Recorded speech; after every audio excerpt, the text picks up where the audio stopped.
Finally મિત્રો અમે જવાનું છે અમારા ગામના તળાવે, તો અમારા બ્લોગમાં કન્ટિન્યુ બનાવજો.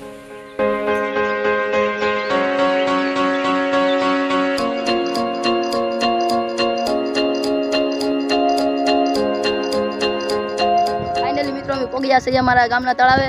તો અમે તમને અદ્ભુત નજારો દેખાડવાના છે, પવન ચક્કીનો પણ નજારો દેખાડવાના છે. તો આમાં બહુ મસ્ત માછલા આવે છે, આમાં માછીમારો પણ આવે છે, આમાં અમારા ગામના લાકડા લેવા પણ આવે છે. તો આ બધી પવન ચક્કી છે, આ બધી પવન ચક્કી છે, આમાં બધા માછલા હોય છે, આમાં રોજડા પણ હોય છે.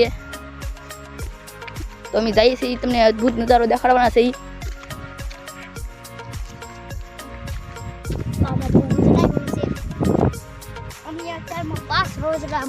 ભાડા છે આમ 5 રોજડા છે, તમને દેખાડવાના છે. તમે આગળ જઈ શકીએ. તો આવો પવન ચક્કીનો અદ્ભુત નજારો દેખાડવાનો છે. આવો કાંક રસ્તો છે. તો પવન ચક્કી પણ બહુ ગાજે છે. પવન ચક્કીનો બહુ અવાજ આવે છે. તો અહીંયાથી અમે તમને અદ્ભુત નજારો દેખાડવાના છે. તો આ બધું પાણી છે, આમાં માછલા પણ આવે છે. માછલા પકડાય તો તમને માછલા પણ તમને દેખાડવામાં આવશે. તો આ બધી પવન ચક્કી છે, તો તમે જોઈ શકો છો.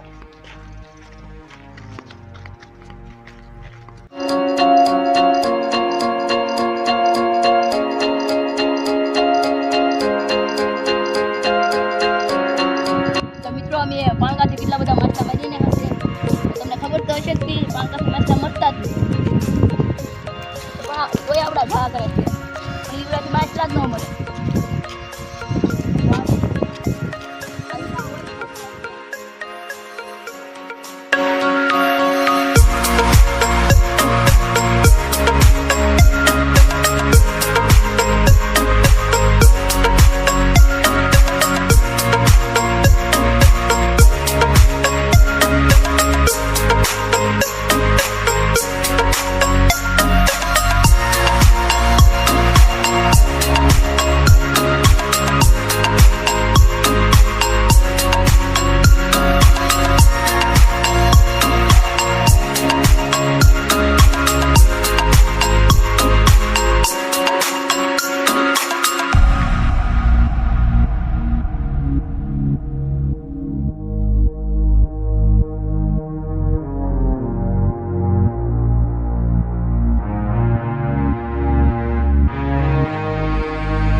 ગામમાં બહુ પવન ચક્કી નખાઈ ગઈ છે.